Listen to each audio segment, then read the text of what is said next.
আদ্রিতার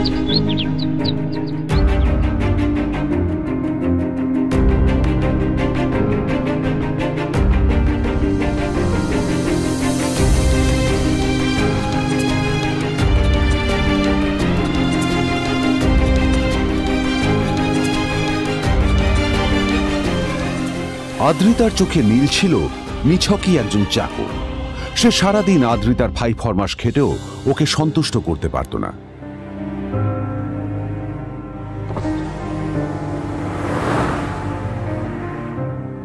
এত কিছুর পরেও কেন একজন ধনী বাবা তার মেয়েকে গরিব ছেলের সাথে বিয়ে দিলেন?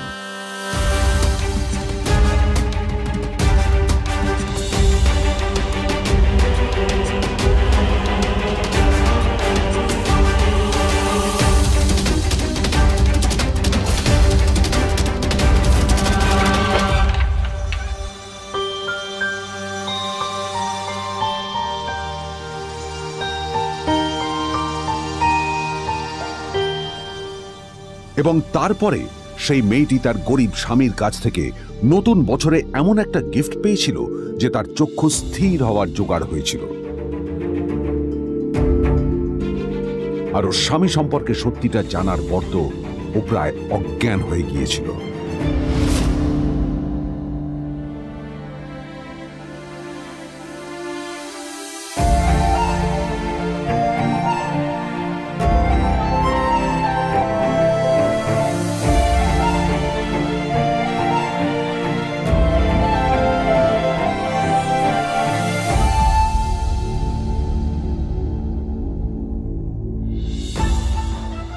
আমার বাবা সবচেয়ে বড় ভুল করেছে তোমার মতো একটা গরিব ছেলের সাথে আমার বিয়ে দিয়ে। আমার সব বন্ধুদের স্বামীরা ওদের কত দামি দামি গিফট দেয়, আর তুমি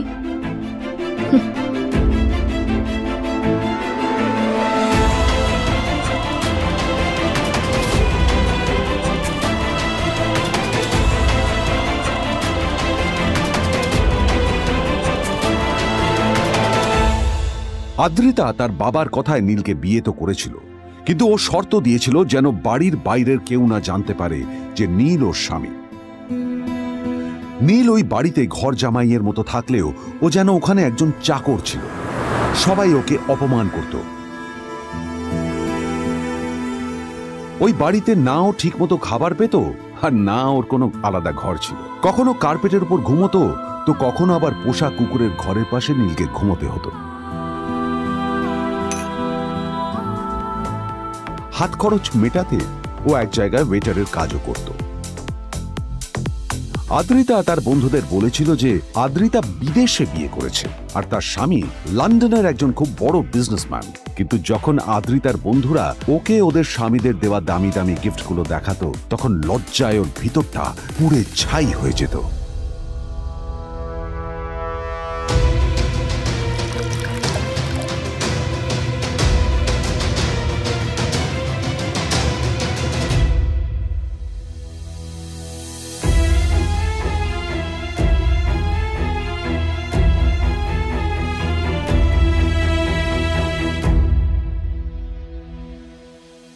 এই যে শোনো, নিউ ইয়ারে আমার একটা গিফট চাই তোমার থেকে। আর গিফট যেন দামি হয়, হ্যাঁ, মানে খুব দামি, কয়েক লাখ টাকা। ওকে? কয়েক লাখ টাকা? কিন্তু অদ্রিতা, এত টাকা আমি একসাথে কখনো দেখিনি। তোমাকে এত দামি গিফট আমি কি করে দেব? এটা তো তোমার বিয়ে করার আগে ভাবা উচিত ছিল।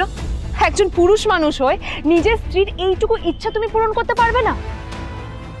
স্ত্রীর এই কথাগুলো নীলকে আহত করে। নিঃশব্দে ওখান থেকে চলে যায় নীল।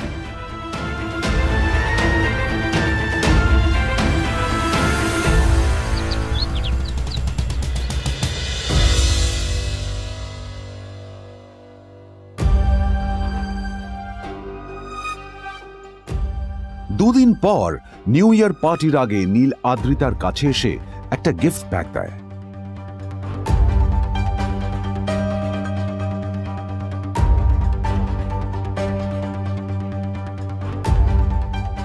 আদ্রিতা মুখ বেজার করে বাক্সটা খুলল, তবে তারপর বাক্সের ভেতরে গিফটটা দেখতেই ও চমকে গেল।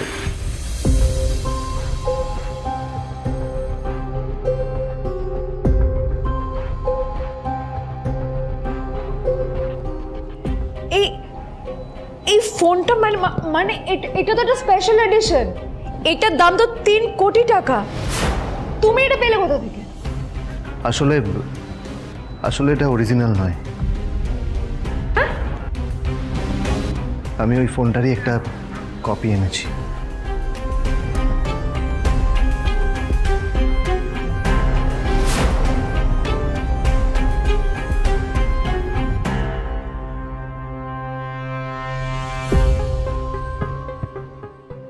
কিন্তু আদ্রিতার নীলের কথায় একটু সন্দেহ হয়, কারণ ফোনটা দেখে একেবারেই আসল বলেই মনে হচ্ছিল।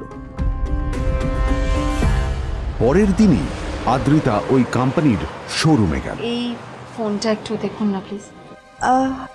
ওয়াও, আচ্ছা ম্যাম, আপনি কি মিস্টার রয় চৌধুরীর বন্ধু? কে মিস্টার রয় চৌধুরী? ও, আপনি কি ওই রয় চৌধুরী গ্রুপ অফ ইন্ডাস্ট্রিজের মালিকের কথা বলছেন? হ্যাঁ। না না, আমি ওনাকে চিনি না। আমি কেন, আমার মনে হয় কেউই ওনাকে চেনে না। বড় বড় মানুষেরাই ওনা দেখা পান না। আমিও কোনোদিন ওনাকে দেখিনি, কিন্তু সাডেনলি আপনি এই প্রশ্নটা করলেন কেন?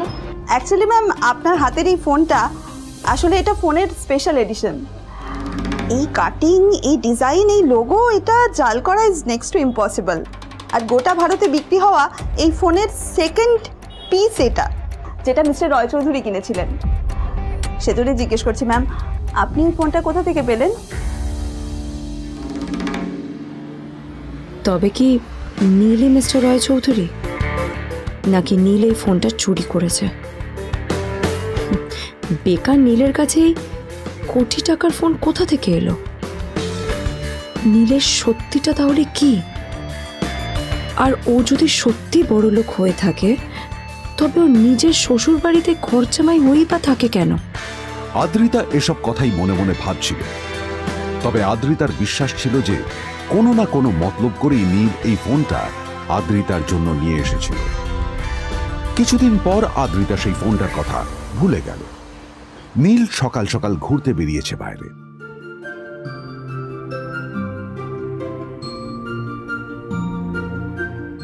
কটা বাজে রে?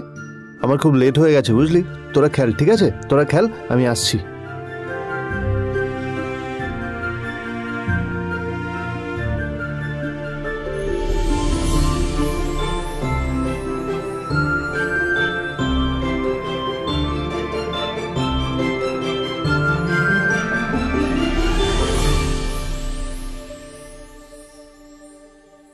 নীল, জল পড়ছে না কেন দেখো না। নীল, নীল, নীল কোথায় গেল? নীল,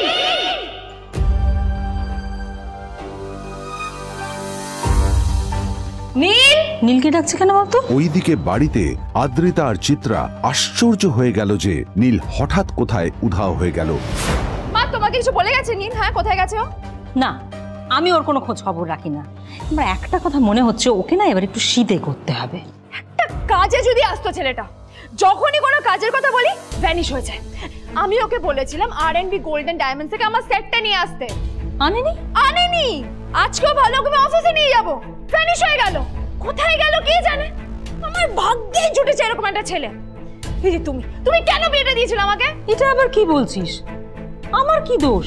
দেখ, ওই অসভ্য ছেলেটার সাথে বিয়ে দিতে চাইনি। যা করেছে তোর বাবা করেছে, এটা আমার কোনো দোষ। তখনই হঠাৎ নীল সেখানে এসে উপস্থিত হলো, কিন্তু ও দুজনকে উপেক্ষা করে ভিতরে চলে যাওয়াই শ্রেয় মনে করল। এই যে লাট সাহেব ফিরলেন রাজকার্য করে। এদিকে এসো, তোমার ফাঁকিবাজির আলোচনাই এখানে চলছে। মা প্লিজ থাক, মা থাক, ভাল লাগছে না। এমনিতেই অফিসের জন্য আমার লেট হয়ে যাচ্ছে, আর বিজন আমার ওয়েটও করছে। বিজনের নাম শুনেই নীলের মুখটা ফ্যাকাশে হয়ে গেল। আদ্রিতা নীলকে উপেক্ষা করেই বলল, আরে যে এই ছেলেটার মতো আর একটা ফাঁকিবাজ না তুমি পাবে না। তুমি কেন দাঁড়িয়ে আছো? এই যে শোনো শোনো শোনো শোনো, দাঁড়িয়ে আছো কেন?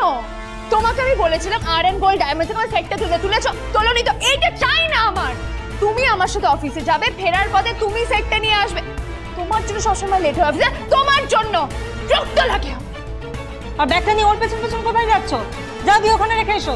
নীল চিত্রার সাথে মাঝে মাঝে ঝগড়া করলেও তার স্ত্রী আদ্রিতার সাথে ও কখনো ঝগড়া করত না। সত্য সব অপদার্থ।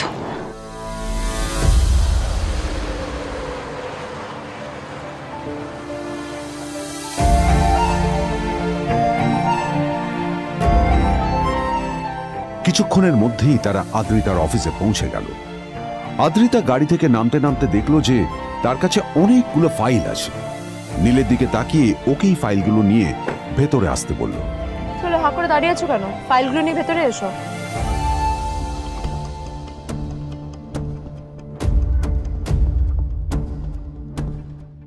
আদ্রিতা যখন ওর ক্যাবিনে পৌঁছলো তখন দেখলো সেখানে আগে থেকেই ওর বন্ধু এবং বিজনেস পার্টনার বিজন বসে ওর জন্য অপেক্ষা করছে।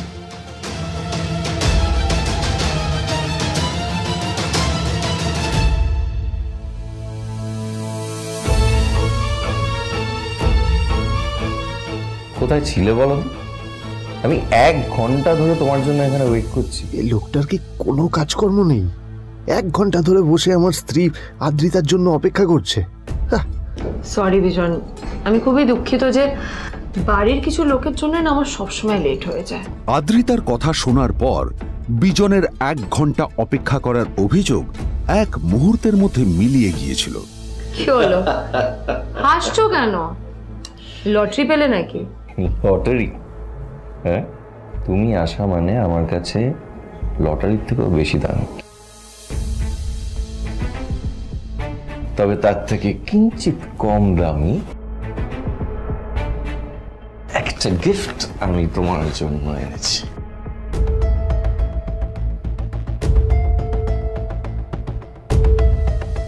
This is a rare diamond necklace for you.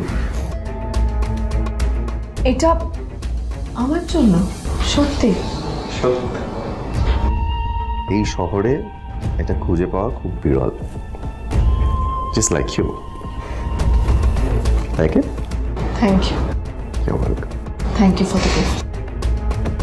আসি তাহলে এখন।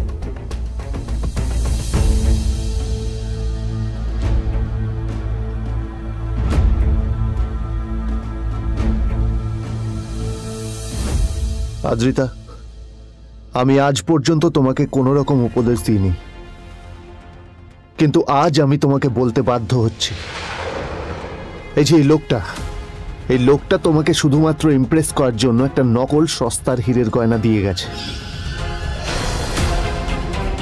এরকম একটা লোকের সাথে তোমার মেশা উচিত না। ভবিষ্যতে কিন্তু তুমি বিপদে পড়বে। আদ্রিতা, আমি তোমাকে কথা দিচ্ছি, আমি তোমার জন্য আসল রেয়ার একটা হীরের গয়না এনে দেবো, এর চেয়েও দামি, এর চেয়ে অনেক অনেক বেশি দামি। তার জন্য আমাকে যাই করতে হোক না কেন, আমি তোমাকে একদিন ঠিক এনে দেবো, ঠিক এনে দেবো তোমাকে। তাদের বিয়ে হয়েছে 2.5 বছর। এর মধ্যে প্রথমবার তার মনে হলো নীল তার জন্য লড়াই করছে। নীলের এই রূপটা দেখে আদ্রিতা চমকে গেল। আজ প্রথমবারের মতো আদ্রিতার মনে প্রশ্ন এলো, নীলকে নিজের থেকে দূরে সরিয়ে রেখে আমি কি কোনো ভুল করছি? না না, এটা আমি কি ভাবছি? বিজন আমার বিজনেস পার্টনার, ও আমাদের মেইন ইনভেস্টর। নীলের এই অ্যাকশনের কারণে বিজন আমার কোম্পানি থেকে ব্যাক আউট করে গেলে কি হবে? না না না না না, নীলের জন্য আমি আমার এত বছরের পরিশ্রমকে জলে দিতে পারি না। আমার নীলকে নয়, আমার বিজনকে প্রয়োজন। এইসব ভাবতে ভাবতে আদ্রিতার নীলের ওপর রাগ হতে শুরু করে। আদ্রিতার রাগ তখন চরমে উঠে যায়। আজ প্রথমবার নীল আদ্রিতার সাথে খারাপ ব্যবহার করেছে। How dare you! তোমার এত বড় সাহস! হ্যাঁ, তোমাকে কে অধিকার দেয় বলো তো যে তুমি আমারই অফিসে দাঁড়িয়ে আমাকেই এতগুলো উল্টোপাল্টা কথা তুমি শোনালে? তোমাকে এখানে আনাই আমার ভুল হয়েছে, সবচেয়ে বড় ভুল হয়েছে। এবার চুপচাপ এখান থেকে বেরিয়ে যাও, right now. Get out! Neel আদ্রিতার এই কথার কোনো উত্তর দিল না। নীল জানতো যে ও যতই কথা বাড়াবে আদ্রিতা ততই বেশি রেগে যাবে। আদ্রিতা যেন তেন ভাবে নিজের রাগ চেপে ব্যাপারটা ওখানেই শেষ করার চেষ্টা করলো, কিন্তু ও তো জানতো না যে ব্যাপারটা তখন সবে শুরু হয়েছে। কি হলো, শুনতে পাচ্ছিস না? কালা নাকি? আমারই সামনে দাঁড়িয়ে আমার কেনা গিফট নিয়ে তুই মজা করলি? কত বড় সাহস রে তোর! নিজেকে তো বিক্রি করে দিলে ওরকম একটা ডায়মন্ড নেকলেস তুই কিনতে পারবি।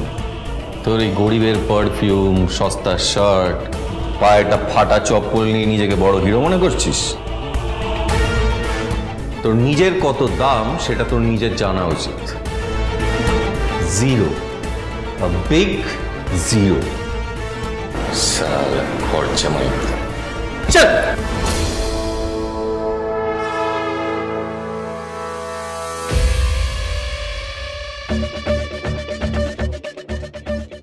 নীল তখনও ঝামেলা করার মেজাজ ছিল না, কিন্তু যখন কেউ অন্যের নীরবতা সুযোগ নিতে শুরু করে তখন কথা বলাটা প্রয়োজন।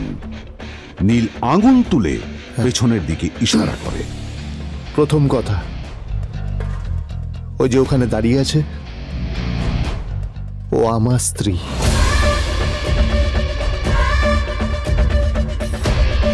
তাই আমার স্ত্রীকে তোমার নেকলেস দেওয়ার কোনো অধিকার নেই। ওকে যদি নেকলেস দিতে হয় তাহলে আমি দেব। তাই এসব ফ্রডগিরি বন্ধ করো। আর দ্বিতীয় কথা, যার পকেটে পয়সা নেই ঝনঝন আওয়াজ করা তার মানায় না।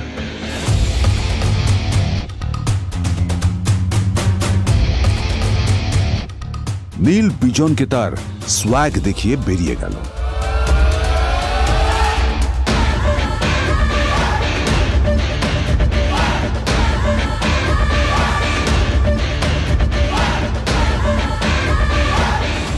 আদ্রিতার রাগে গজগজ করছিল। ওর জ্বলন্ত চোখের সামনে শুধু নীলের মুখটা ভেসে উঠছিল। ও যতই নীলের কথা ভাবছিল ততই ওর রাগ বেড়ে যাচ্ছিল। গত কয়েক মাস ধরে আদ্রিতার কোম্পানির অবস্থা একেবারেই ভালো ছিল না। আদ্রিতা তা সামলানোর আপ্রাণ চেষ্টা করছিল। কি যে করবেও সেইটাই বুঝে উঠতে পারছিল না। তারপর বিজনের সাথে ওর দেখা হলো, আর তখনই বিজনের সাথে ওর বন্ধুত্ব হলো। বিজন একটা খুব বড় পরিবারের সদস্য। আজ বিজন শুধুমাত্র আদ্রিতার কোম্পানির একজন বিজনেস পার্টনারই নয়, সাথে বড় ইনভেস্টরও। আর শুধুমাত্র বিজনের কারণেই আদ্রিতার কোম্পানি এখনো চলছে। এই কোম্পানির সমস্ত লস বিজনই বহন করে এবং আদ্রিতারও ওকে তাই খুব প্রয়োজন। বিজনের সাথে বন্ধুত্ব করা আদ্রিতার পক্ষে সহজ কাজ ছিল না। অনেক কাঠখড় পুড়িয়ে আদ্রিতা ওর কাছাকাছি এসেছিল। সবকিছু ঠিকঠাকই চলছিল, সবকিছুই আদ্রিতার প্ল্যান অনুযায়ী হচ্ছিল, কিন্তু নীল আজ এসে সবকিছু নষ্ট করে দিল। কি দরকার ছিল বুঝতে পারছি না। কি দরকার ছিল নীলের বিজনকে এতগুলো কথা শোনানোর? এবার বিজন আমাকে টাকা দেবে কিনা সেটাও জানি না। আমার কোম্পানিতে ইনভেস্ট করতে চাইবে কিনা সেটাও বুঝতে পারছি না। কি করব?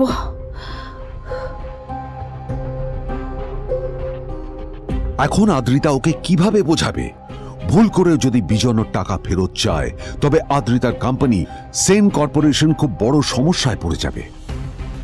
তারপর কি হবে? সেন পরিবারের দেখভাল কে করবে?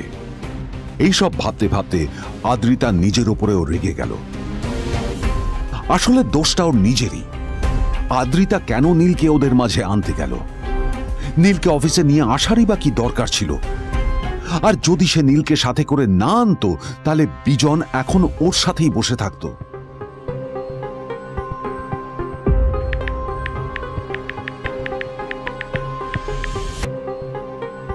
প্যামেলা, আমি মিটিংয়ে বেরোবো, আমার চেঞ্জটা একটু নিয়ে এসো প্লিজ। Thank you. আর অন্যদিকে সেন কর্পোরেশনের অফিস থেকে বেরিয়ে নীলের খুব ফুরফুরে লাগছিল। তখনই হঠাৎ ওর ফোনটা বেজে উঠল। ফোনটা ছিল মিস্টার রায় চৌধুরীর। তিনি ছিলেন শহরের সব থেকে বড় বিজনেসম্যান। হ্যাঁ মিস্টার রায় চৌধুরী, আমি আপনাকেই ফোন করতে যাচ্ছিলাম। আমি একজন বিশেষ লোকের সাথে তোমার একটা মিটিং ফিক্স করেছি। ওর অ্যাড্রেস আমি তোমাকে টেক্সট করে দিয়েছি। আমি চাই তুমি ওই লোকটার সাথে মিট করো। ঠিক আছে, আমি যে কোনো কারোর সাথে দেখা করতে পারি, কিন্তু তার জন্য আপনাকে আমার দুটো শর্ত মানতে হবে। প্রথমটা, আমার জন্য একটা রেয়ার হীরের নেকলেস আপনাকে জোগাড় করে আনতে হবে। আর দ্বিতীয়টা, আমি আপনাকে টেক্সট করছি, এটাও কিন্তু একই রকম জরুরি। এই দুটো কাজ আপনাকে যত তাড়াতাড়ি সম্ভব করে ফেলতে হবে আমার জন্য, ঠিক আছে? তোমার অ্যাকাউন্টে কিছু টাকা পাঠিয়েছি। কিছু জামা কাপড় কেনো, যাতে তুমি ভদ্র সমাজে আসার যোগ্য হও আর তোমাকে আমি স্বামীর পরিচয় দিতে লজ্জা না পাই। তোমার কারণে আমার পরিবার লজ্জা পাবে, আমি সেটা চাই না। যখনই দেখি তখনই তুমি ভিখিরির মতো ছেঁড়া ফাটা জামা কাপড় পরে থাকো। আসলে আদ্রিতার বাড়িতে আজ ফ্যামিলি ডিনার পার্টি ছিল, আর শেষবার নীলের জন্য ওকে অনেক ঝামেলা পোহাতে হয়েছিল। মেসেজ পড়ে নীল ফোনটা নিজের পকেটে রেখে রাস্তার ধারে গিয়ে একটা ট্যাক্সি থামানোর জন্য হাত বাড়িয়ে দিল। নীল ট্যাক্সি ধরে গোল্ডেন সিটি অ্যাভিনিউর দিকে বেরিয়ে পড়ল। গোল্ডেন সিটি অ্যাভিনিউ শুধু কলকাতারই নয়, এটা ছিল সারা পশ্চিমবঙ্গের সবচেয়ে বিলাসবহুল সোসাইটিগুলোর মধ্যে একটা। আসলে এই সেই জায়গা যেখানে মিস্টার রায়চৌধুরী আজ তার জন্য গোপন মিটিং ফিক্স করেছিলেন। কিন্তু নীল কার সাথে দেখা করতে যাচ্ছে এ সম্পর্কে ওর কোনো ধারণাই ছিল না। যখন নীল সেখানে পৌঁছলো, পুলভিলার বাগানে বসে থাকা লোকটিকে দেখে রাগে নীলের রক্ত ফুটতে শুরু করলো। নীল ওখানে না দাঁড়িয়ে বেরিয়ে গেল। তখনই হঠাৎ একটা মেসেজ এলো। আসলে আজ আদ্রিতার ফ্যামিলি গ্যাদারিং এ যাওয়ার আগে নীলকে ওর হাই স্কুলের রিইউনিয়নেও যেতে হতো। গ্র্যাজুয়েশনের পর এত বছরে এই প্রথম নীল তার কোনো কলেজ বা স্কুলের রিইউনিয়নে যাচ্ছে। এতগুলো বছরে নীল তার কোনো বন্ধুর সাথেই দেখা করেনি। নীলের তার পুরনো সহপাঠীদের কথা মনে পড়তে লাগলো, যাদের সাথে ও স্কুলে মজা করত। আজ আবার ওদের সকলের সাথে নীলের দেখা হবে।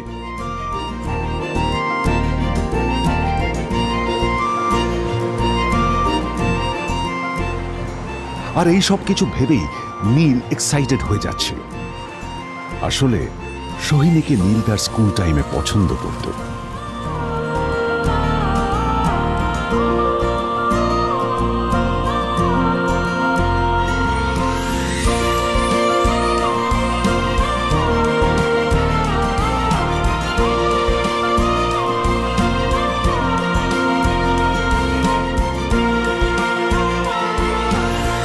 অন্যদিকে সেম কর্পোরেশনে ইনভেস্টরদের সঙ্গে আদ্রিতার মিটিং একেবারেই ভালো যায়নি।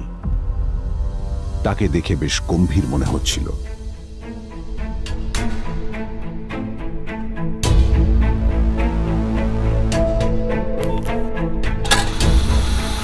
ভাই, পৃথিবীতে এমন লোকও আছে, কি দিমাগ দেখলি?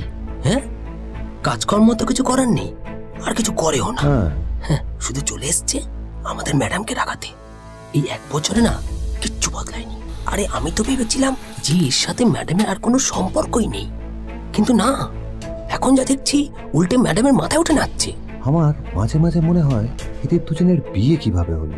আর বিয়ে তো অনেক পরের কথা, 2 বছর হয়ে গেল এদের এখনো ডিভোর্স হলো না। হ্যাঁ, আমার তো ভাবলে কিরকম অবাক লাগছে। যা বলেছিস।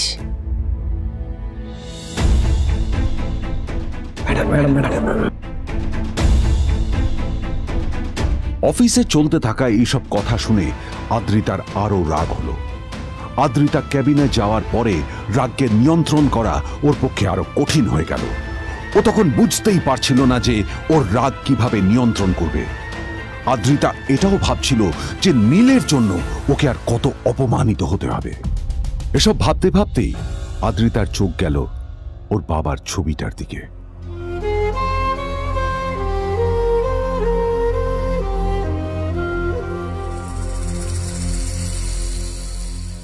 আমি তো তোমার সবচেয়ে প্রিয় মেয়ে ছিলাম বাবা, তাই তাই আমি সবসময় ভেবেছি যে তুমি আমার জন্য যাকে সিলেক্ট করবে সে সব থেকে শ্রেষ্ঠ হবে। তাই আমি নিজে থেকে কখনো কোনো রিলেশনশিপে যাইনি, আর তোমার কাছে বিয়ের কোনো শর্তও রাখিনি। কিন্তু কিন্তু তুমি না আমার সাথে কি করলে? এই গাধাটার সাথে আমাকে বিয়ে দিলে। আমার জীবনটা নষ্ট হয়ে গেল, শেষ হয়ে গেল।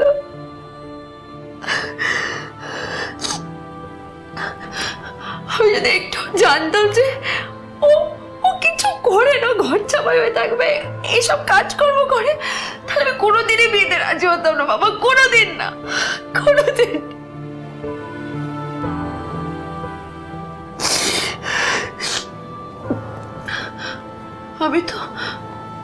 আমি তো সবসময় ভাবতাম যে বাবা মারা তাদের সন্তানের ভালো চায়, কল্যাণ চায়, তাদের জন্য চিন্তা করে,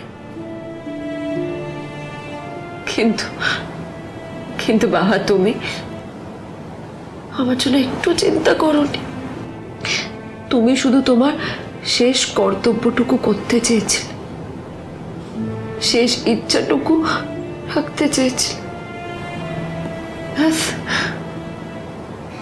পালন করা হয়ে গেছে,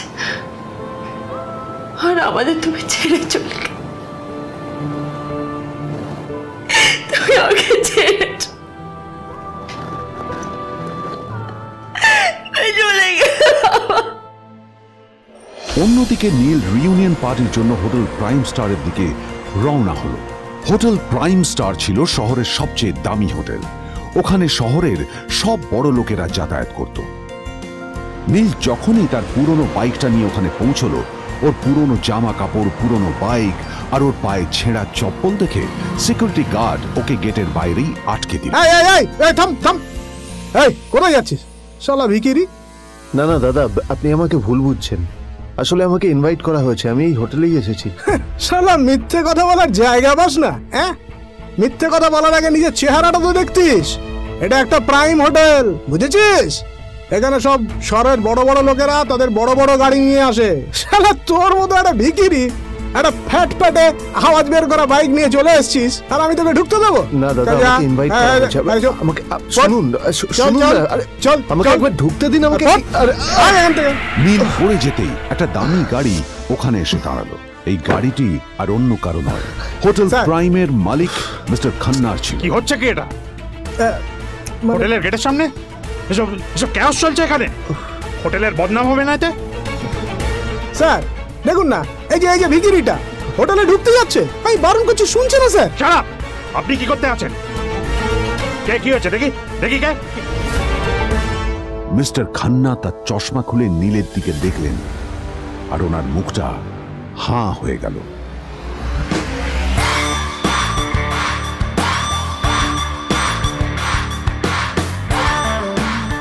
নীল স্যার, আপনি?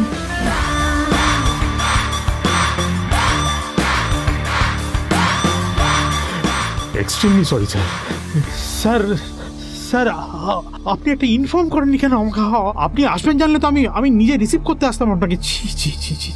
ঠিক আছে, আপনি ব্যস্ত হবেন না প্লিজ। জানোইনি কে?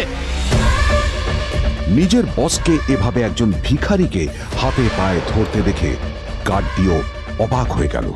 আরে sir, sorry sir, extremely sorry, আপনি আমার সঙ্গে আসুন। সরি স্যার, সরি, ভুল হয়ে গেছে স্যার। সালাম স্যার। নীল কি তবে সত্যিই একজন খুব বড় লোক কেউ? শেষ পর্যন্ত কিনা একটা পেন। উফ, সত্যি জিজু তুমি পারো বটে। এতগুলো লোক উপহার পাঠিয়েছে, কিন্তু তোমার মতো ভিখিরি মার্কা গিফট আর অন্য কেউ দেয়নি। নিজের স্ত্রীকে ভালোবেসে একটা উপহার দিলে যে এতগুলো কথা শুনতে হতে পারে, সেটা ঠিক ভাবতে পারেনি নীল। আদ্রিতা সেন সম্প্রতি একটি বিদেশি কোম্পানির সাথে ডিল ক্র্যাক করেছে। সেই সূত্রেই বাড়িতে আজ উপহারের বন্যা বইছে। এমন সময় একটা বড় বাক্স হাতে এগিয়ে এলো বাড়ির একজন কাজের লোক। দিদিমণি, এই উপহারটা বিজন দাদাবাবু পাঠিয়েছেন। বিজনের নামটা শুনেই আদ্রিতার যেমন মুখে হাসি ফুটে উঠল, তেমনি নীলের চোখে ফুটে উঠল রাগ।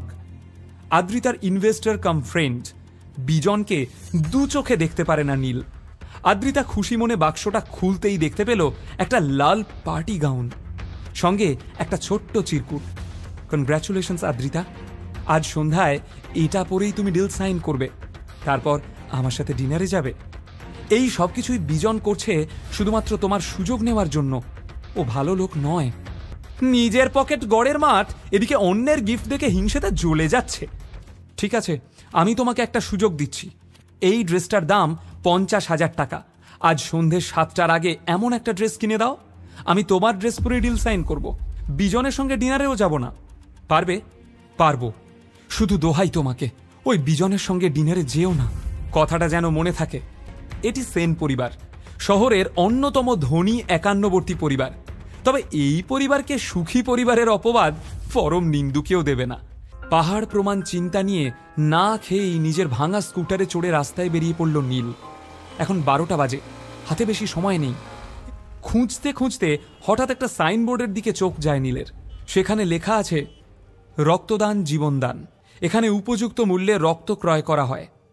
নীল জানত পয়সার একটা জোগাড় হয়ে গেছে। নীলের ব্লাড গ্রুপ বেশ বিরল, ও নেগেটিভ। বাজারে এর চাহিদা প্রবল।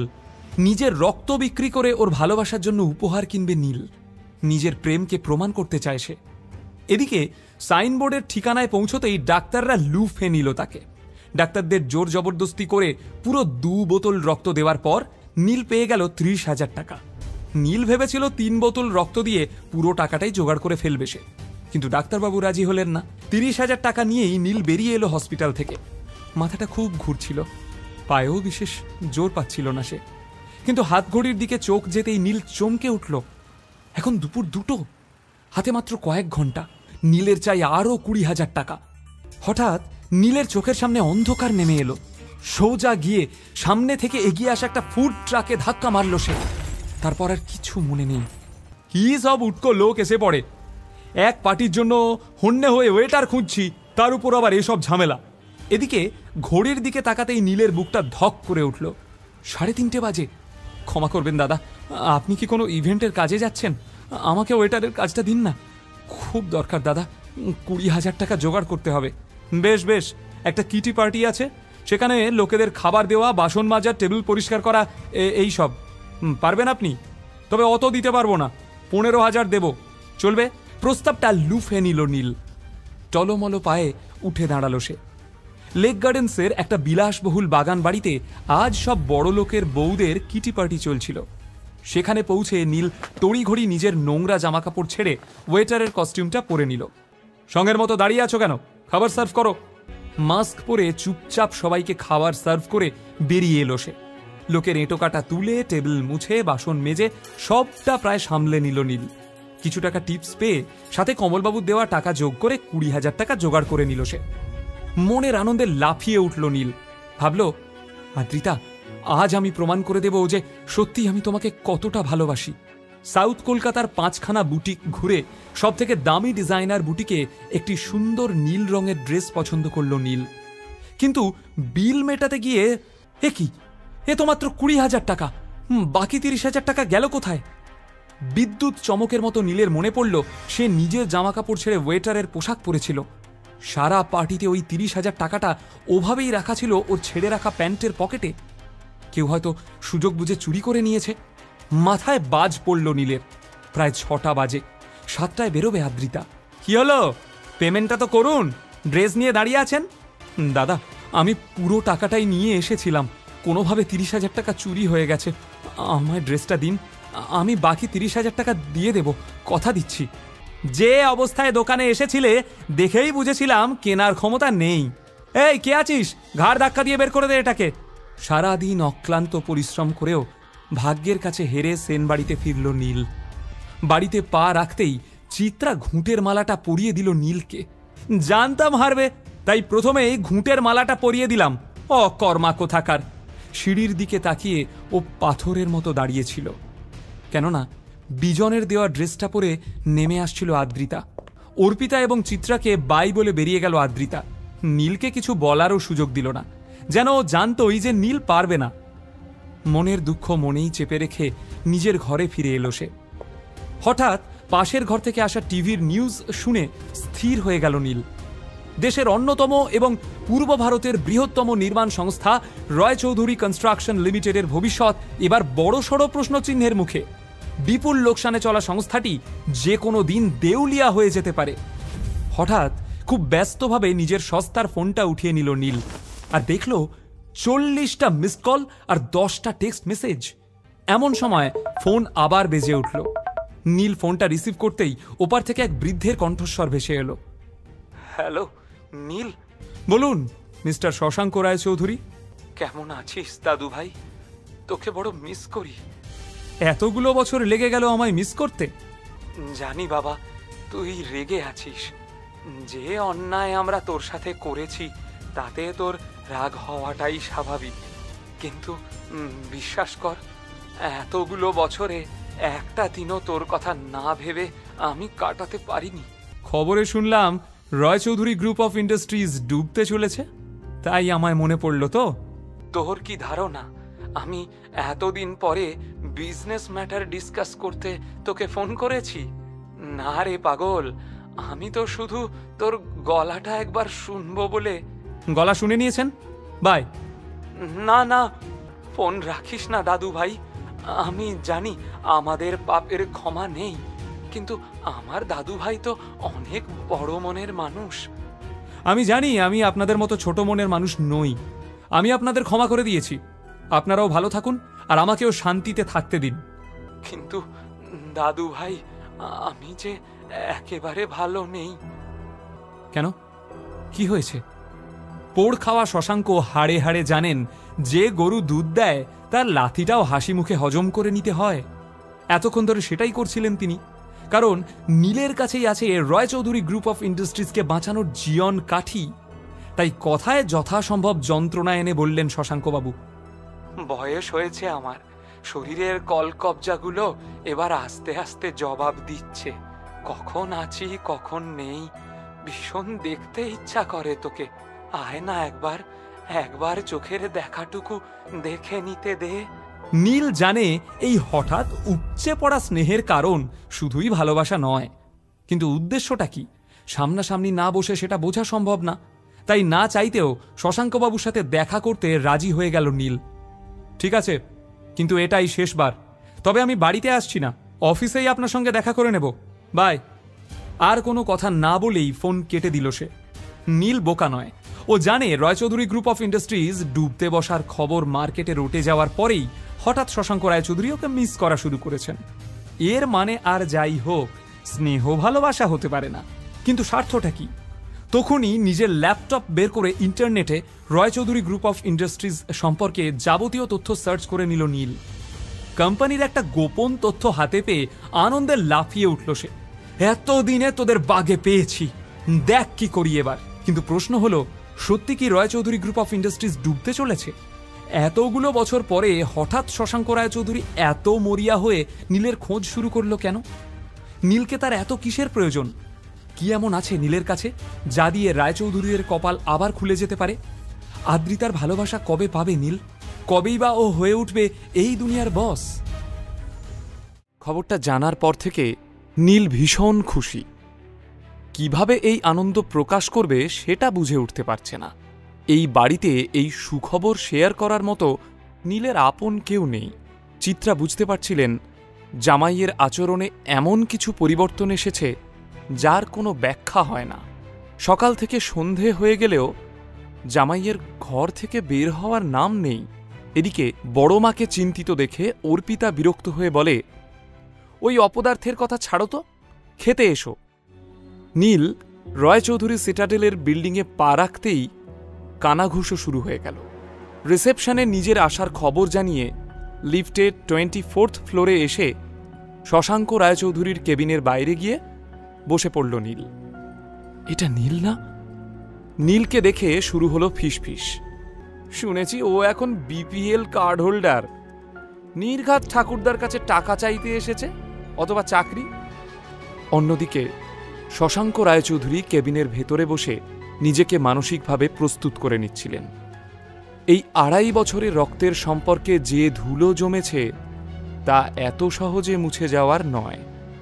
তবুও শশাঙ্কবাবুকে এই কঠিন কাজটা যে কোনো মূল্যে করতে হবে। শশাঙ্কবাবু অবশেষে কেবিনের বাইরে এসে দেখেন প্রত্যেক কৌতূহলী চোখ ওর এবং নীলের দিকে তাকিয়ে। কেমন আছিস দাদু ভাই? বুড়ো দাদুকে এতদিনে মনে পড়ল? শশাঙ্কর উদ্দেশ্য ছিল অফিসে একটা বার্তা দেওয়া যে এই মুহূর্তে দাদু নাতির ভেতর কোনো সমস্যা নেই। নীল সামান্য হাসে, আর শশাঙ্ক উচ্ছ্বসিত হয়ে বলেন, ভেতরে আয়, ভেতরে আয়, আমরা ভেতরে গিয়ে কথা বলি। ভিতরে এসে বড় চেনা এই কেবিনটাকে খুব ভালো করে দেখছিল নীল। শশাঙ্কবাবু মৃদু হেসে নাতিকে বলেন, এই 2.5 বছর তোর কথা আমার প্রত্যেক মুহূর্তে মনে পড়ত। রোজ তোর সাথে দেখা করব ভেবেও পিছিয়ে আসতাম। আসলে সাহসে কুলাতো না রে দাদু ভাই। ভনিতা না করে বলেই ফেলুন আপনার আসল উদ্দেশ্যটা। এইভাবে কথা বলবি তুই তোর দাদুর সাথে? এই শিক্ষা দিয়েছে আমাদের পরিবার? আপনি এই পরিবার ড্রামাটা চালিয়ে যান। আমি উঠলাম। যাস না প্লিজ দাদু ভাই। শোভাবাজারের একটা এঁদো গলিতে এই ব্যবসা শুরু করেছিলাম। অনেক খেটে বাড়িয়েছিলাম ব্যবসাটা। তবে এই ব্যবসার প্রকৃত উন্নতি হয় তোর বাবার অক্লান্ত পরিশ্রমে। এই কথাটা অস্বীকার করা যাবে না যে এই বিজনেস এম্পায়ার তোর বাবার অধ্যাবসায়, মেধা আর বুদ্ধির ফল। অবশেষে স্বীকার করার জন্য ধন্যবাদ। এবার বলুন আমার থেকে কি চান? আমি চাই তুই এই বিজনেস জয়েন করে তোর কাকাকে হেল্প কর। আমার কাকা মানে আপনার ছোট ছেলে ধীরেন রায় চৌধুরী, যাকে আপনি কোনো যোগ্যতা ছাড়াই এই কোম্পানির সিইও বানিয়েছিলেন, আর যে মানুষটা এখন আপনার এই সাধের বিজনেস এম্পায়ারকে ব্যাংকরাপ্ট করে দিচ্ছে, তাই তো? ও তোর গুরুজন। গুরুজনকে সম্মান দেওয়ার শিক্ষা আমি ধীরেন রায় চৌধুরীর থেকে পাইনি। তাহলে খবরটা সত্যি, তাই তো? আপনার অপদার্থ ছোট ছেলে সত্যি সত্যি কোম্পানিকে ডুবিয়ে দিতে বসেছে। আপনি চেয়েছিলেন আপনার বড় ছেলের মতো আপনার ছোট ছেলেও তার যোগ্যতা প্রমাণ করুক। দেখুন, সে প্রমাণ করেছে। এখন এইসব কথা থাক, তুই কোম্পানি জয়েন কর। প্লিজ দাদু ভাই, না করিস না। আমি আপনার প্রস্তাবে রাজি আছি, তবে আমার দুটো শর্ত আছে। শশাঙ্ক বেশ অবাক। শর্ত? হ্যাঁ, প্রথম শর্ত, আমি সিইও হিসাবে জয়েন করব। আর দ্বিতীয় শর্ত, ফান্ড নিয়ে বা আমার বিজনেস ডিসিশন নিয়ে আমি কাউকে জবাবদিহি করব না। শশাঙ্কবাবু নিজের কানকে বিশ্বাস করতে না পেরে আবার প্রশ্ন করলেন, তুই কোম্পানি জয়েন করতে চাস নাকি প্রতিশোধ নিতে চাস দাদু ভাই? তোর কাকুকে সরিয়ে তুই চেয়ারে বসতে চাস? লোকে শুনলে কি বলবে? কিছু বলবে না, লোকের অত সময় নেই।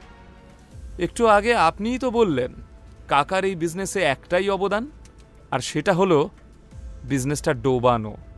তাই ভেবে দেখুন আপনি কি করবেন। নীলের রূঢ় বাস্তব কথাগুলো শশাঙ্কবাবু অস্বীকার করতে না পেরে মাথা নিচু করে বসে থাকলেন। আমি রাজি আছি। খুব শীঘ্রই তোমার কাছে অ্যাপয়েন্টমেন্ট লেটার পৌঁছে যাবে। তুমি সামনের মাসে সিইও হিসাবে এই কোম্পানি জয়েন করছো।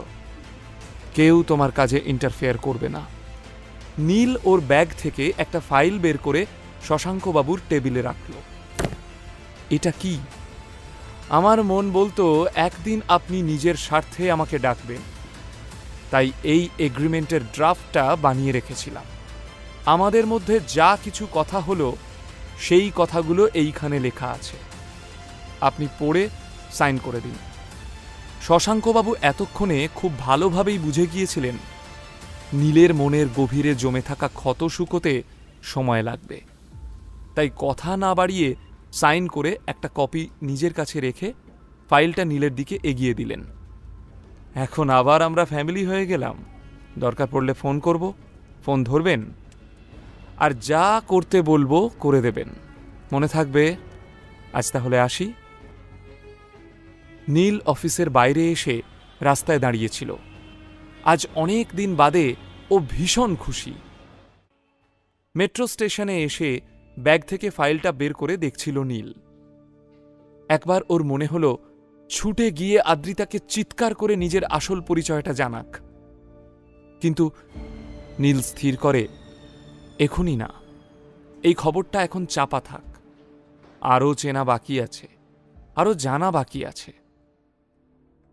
এদিকে বাড়িতে আদ্রিতা ওর মাকে জিজ্ঞেস করে, মা, নীল কোথায় জানো? কখন থেকে ওকে ফোনে ট্রাই করে যাচ্ছি, ফোন সুইচ অফ বলছে। জানি না আমি, এই বাড়িতে কি কেউ আমার কথা শোনে? আমি তো তোকে সকালেই বললাম নীল কেমন অদ্ভুত আচরণ করছে। কাল সারা দিন কিছু খায়নি, সকালে ইম্পর্টেন্ট মিটিং আছে বলে তোর সামনে দিয়েই তো বেরিয়ে গেল। তখন তো তেজ দেখিয়ে কিচ্ছু জিজ্ঞেস করলি না। তুমিও তো জিজ্ঞেস করতে পারতে। সবার সব দায় কি শুধু মায়ের? মা কি বাড়িতে বসে সারা দুনিয়ার খবর রাখবে? আমি ভেবেছিলাম আজ ওকে সাথে নিয়ে অফিস যাব, ফাইলগুলো ড্রপ করে দেবে, আর ফেরার সময় আমার নেকলেসটা জুয়েলারি থেকে নিয়ে নেবে। কিন্তু ওর তো কোনো পাত্তাই নেই। মা, পৃথিবীতে এত মানুষ থাকতে তোমরা বেছে বেছে এই অপদার্থটাকে কেন আমার গলায় ঝুলিয়ে দিয়েছিলে বলো তো? যতই রাগ দেখাস না কেন, তুই খুব ভালো করেই জানিস তোর বিয়েটা আমি দিইনি, দিয়েছিলেন তোর বাপি। উনি এই ছেলের মধ্যে কি দেখেছিলেন সেটা উনিই ভালো বলতে পারবেন। ইতিমধ্যে নিজের প্রসঙ্গে হওয়া কথাগুলোয় কান না দিয়ে চিত্রার পিছন দিয়ে বেরিয়ে যাচ্ছিল নীল। হঠাৎই নীলকে দেখে আদ্রিতা বিরক্ত হয়ে বলে, কোথায় ছিলে? বিশাল বড় হনু হয়েছ নাকি? ফোন করে পাওয়া যায় না? আমি অপদার্থ নই আদ্রিতা, তুমি আমার আসল পরিচয় জানো না। আমি রায়চৌধুরী পরিবারের ছেলে, কোম্পানির নতুন সিইও নীল রায়চৌধুরী। এক নিঃশ্বাসে নিজের মনের কথাগুলো আদ্রিতাকে জানিয়ে দেয় নীল। এবার তাহলে কি ঘটতে চলেছে? সিইও হয়ে কি পরিবর্তন আসতে চলেছে নীলের জীবনে? সত্যিটা জানার পর কি নীল আদ্রিতার বৈবাহিক জীবন ছন্দে ফিরবে, নাকি ঘটবে ছন্দপতন? কি হলো নীল, হাঁ করে কি দেখছো? আদ্রিতার কথায় নীলের হুঁশ ফেরে। এখনো সত্যিটা জানানো হলো না আদ্রিতাকে? হাঁ করে দাঁড়িয়ে না থেকে আমার সাথে অফিস চলো, ফেরার পথে আমার নেকলেসটা জুয়েলারি শপ থেকে নিয়ে নেবে। দ্রুত পায়ে আদ্রিতা বাড়ি থেকে বেরিয়ে যায়। গাড়ি থেকে নেমে গটগট করে অফিসে ঢুকে গেল আদ্রিতা। বিয়ের 2.5 বছর পরেও আদ্রিতা ওর দিকে ফিরেও তাকায় না। দীর্ঘশ্বাস ফেলে ফাইলগুলো নিয়ে নীল ঢুকল অফিসে। নিজের কেবিনে ঢুকেই আদ্রিতা দেখল বিজন ওর জন্য অপেক্ষা করছে। আই এম সরি বিজন, অনেকক্ষণ ওয়েট করছো? সুন্দরী মহিলাদের জন্য ঘণ্টাখানেক অপেক্ষা না করলে কি চলে? তা সকাল সকাল এত ভালো মুডে? কারণ জানতে পারি কি? বিজন ওর ব্যাগ থেকে একটা জুয়েলারি বক্স বের করে বলে, জানতে নয়, দেখতে পারো। বিজন আদ্রিতার সামনে, এই দেখো, রয় চৌধুরী জুয়েলার্সের লিমিটেড কালেকশনস ডায়মন্ড নেকলেস। তোমার ভীষণ শখ ছিল না? তাই ভাবলাম এটা দিয়ে তোমাকে ইমপ্রেস করার আরও একটা চেষ্টা করে দেখি। এর তো অনেক দাম। বিজন এত টাকা পেল কোথায়? কাজের জায়গায় পরস্ত্রীকে ইমপ্রেস করার চেষ্টা না করে শুধুমাত্র নিজের কাজটুকু করলেই হয়। বিজনকে অপমান করছে নীল। হঠাৎ নীলের এত সাহস কোথা থেকে হলো? এই 2.5 বছরের বিবাহিত জীবনে এই প্রথম আদ্রিতা নীলকে একটা এত বড় সেন্টেন্স বলতে শুনল। নীলের চোখে এখন এক আলাদাই অনুভূতি। আদ্রিতা কিছু বলার আগে নীল ওর হাত থেকে ডায়মন্ড নেকলেসটা নিয়ে বিজনকে প্রশ্ন করে, শেষ পর্যন্ত আমার ওয়াইফকে ইমপ্রেস করতে তুই একটা ল্যাব গ্রোন ডায়মন্ড সেট নিয়ে এসেছিস? গ্রেট। আমার ওয়াইফ শব্দ দুটো যেমন আদ্রিতার কানে বিঁধল, তেমনি ল্যাব গ্রোন ডায়মন্ড সেট শব্দটা বিঁধল বিজনের বুকে। আসলে আজ সকালে ও রয় চৌধুরী জুয়েলার্সের একটা শোরুমে গিয়েছিল আদ্রিতার ড্রিম ডায়মন্ড নেকলেস কিনতে, কিন্তু আসল নেকলেসের দাম শুনে ওর প্রায় অজ্ঞান হওয়ার জোগাড়। এমন সময় দোকানের বুদ্ধিমতী সেলস স্টাফ ওকে এই ডুপ্লিকেট সেটটা দেখায়। সব ঠিকঠাক প্ল্যান মতো এগোচ্ছিল, কিন্তু এই নীল এসে যে এইভাবে হাটে হাঁড়ি ভেঙে দেবে সেটা বিজন স্বপ্নেও কল্পনা করতে পারেনি। এই সেটটার যা দাম তার 10 ভাগের 1 ভাগ টাকাও কি তুই চোখে দেখেছিস? আসল ডায়মন্ড তুই কখনো চোখে দেখেছিস? শাট আপ নীল, ক্ষমা চাও বিজনের কাছে। একটা মিথ্যেবাদীর কাছে ক্ষমা চাইতে হবে কিসের জন্য? বিজন বুঝতে পারছিল যে তার ফাঁকিটা ধরা পড়ে গিয়েছে। আদ্রিতা, আমি জানি এটা ল্যাব গ্রোন ডায়মন্ড, খনি থেকে নয়। এই হিরে ল্যাবরেটরিতে খুব প্রিসাইজলি তৈরি করা হয়। এটা কিন্তু আসল হিরে। লেকচারটা বন্ধ কর। একদিকে নীলের হঠাৎ পরিবর্তন, অন্যদিকে বিজনের ছেলে মানুষই। বিরক্ত হয়ে আদ্রিতা নীলকে বলে, তুমি এখন যাও নীল, কাজ করতে দাও আমাদের। তোমার এই কালেকশনটা পছন্দ? কথা দিচ্ছি এই নেকলেসটা আমি কিনে দেব তোমাকে। তার জন্য যত পরিশ্রম করতে হোক আমি করব। নীল খুব শান্তভাবে কথাগুলো বলল আদ্রিতাকে। তারপরই একবার বিষাক্ত দৃষ্টিতে বিজনের দিকে তাকালো এবং দ্রুত আদ্রিতার কেবিন থেকে বেরিয়ে গেল। তুমি নীলের কথায় কিছু মনে করো না বিজন, ওয়ার্থলেস ফেলো একটা। কাজ না করে বাড়িতে বসে থেকে বেসিক ম্যানার্সটাও ভুলে গেছে। আদ্রিতা জুয়েলারি সেটটা বন্ধ করে বলে, আমার কিন্তু এই সেটটা ভীষণ পছন্দ হয়েছে, কোনো ভালো ওকেশন দেখে নিশ্চয়ই পরব। ফেক হাসি দেখিয়ে নেকলেসটা ওর ড্রয়ারে রাখে আদ্রিতা। আদ্রিতার মুখের জবরদস্তির হাসিটা দেখে বিজন বুঝে যায় এই জুয়াটাতে ও শেষ মুহূর্তে হেরে গেছে, আর সেটাও এই অপদার্থ নীলের জন্য। নীল কি করে ধরে ফেলল আসল আর নকল ডায়মন্ডের তফাৎ? আদ্রিতা এই মুহূর্তে নীলের মুখোমুখি হতে চাইছিল। ওর মনের মধ্যে ঝড় তুলেছে অনেকগুলো প্রশ্ন, যার উত্তর ওকে এক্ষুনি পেতে হবে। কোনো একটা সময় আদ্রিতাকে নিজের করে পাওয়াটা নীলের স্বপ্ন ছিল, কিন্তু আজ আদ্রিতার সাথে কাটানো এই বিবাহিত জীবনের প্রত্যেকটা মুহূর্ত নীলের রূঢ় বাস্তব। 4 বছর আগে আদ্রিতা সেনকে প্রথমবার দেখে নীল ওর প্রেমে পড়ে যায়, অথচ বিয়ের এতদিন পরেও নীলের আফসোস থেকে গেছে যে আদ্রিতার নজর একবারের জন্যেও নীলের ওপর পড়েনি। আজ নীল প্রথমবার আদ্রিতাকে ওর চোখের দিকে তাকাতে দেখল। যদিও আদ্রিতার চোখে প্রেম ছিল না, ছিল অপার বিস্ময়। নীল দ্রুত পায়ে হেঁটে লিফটের সামনে এসে দাঁড়ায়। দাঁড়াও। নীল পিছন ঘুরে তাকিয়ে দেখে আদ্রিতা দাঁড়িয়ে। What was that? তুমি বিজনকে এইভাবে অপমান করলে কেন? আদ্রিতা বিশ্বাস করতে পারছে না এই কি সেই মানুষটা যার সাথে ও গত 2.5 বছর ধরে সংসার করছে, যে এক মুহূর্তের জন্যেও আদ্রিতার মনে বিন্দুমাত্র দাগ কাটতে পারেনি, যে এক ছাদের তলায় থাকলেও আদ্রিতা থেকে সব সময় পালিয়ে বেরিয়েছে। নীল আজ অনেক আলাদা, অনেক অচেনা, অনেক আত্মবিশ্বাসী। ঠিক আছে নীল, তুমি এখন বাড়ি যাও, সন্ধ্যাবেলা দেখা হচ্ছে। নীলের কিছু বলার আগেই বিজন চিৎকার করে ওকে পিছন থেকে ডাকে, এই দাঁড়া, দাঁড়া বলছি। বিজনের চিৎকার শুনে আদ্রিতা চমকে পিছন ফিরে তাকায়। এই পরিস্থিতিটাই এড়াতে চেয়েছিল ও, কিন্তু মনের কোনায় কোথাও যেন কৌতূহল উঁকি মারছিল। আদ্রিতা দেখতে চাইছিল হঠাৎ বদলে যাওয়া নীল ঠিক কিভাবে এই পরিস্থিতির মোকাবিলা করে। অন্যান্য বারের মতো ভয়ে কুঁকড়ে যাবে, নাকি সাহস করে বিজনের মুখোমুখি হবে? এই অত বড় বড় কথা যে বলে এলি, তুই কি জানিস ওই সেটটার দাম কত? অফিসের করিডোরে একটা বিশ্রী তামাশা হচ্ছে দেখে আদ্রিতা বিজনকে থামাতে যায়। বিজন প্লিজ। বিজন কিন্তু আদ্রিতার কথায় কোনো কর্ণপাত করে না। ওই সেটটার দাম 24 লাখ রে ভিখারি।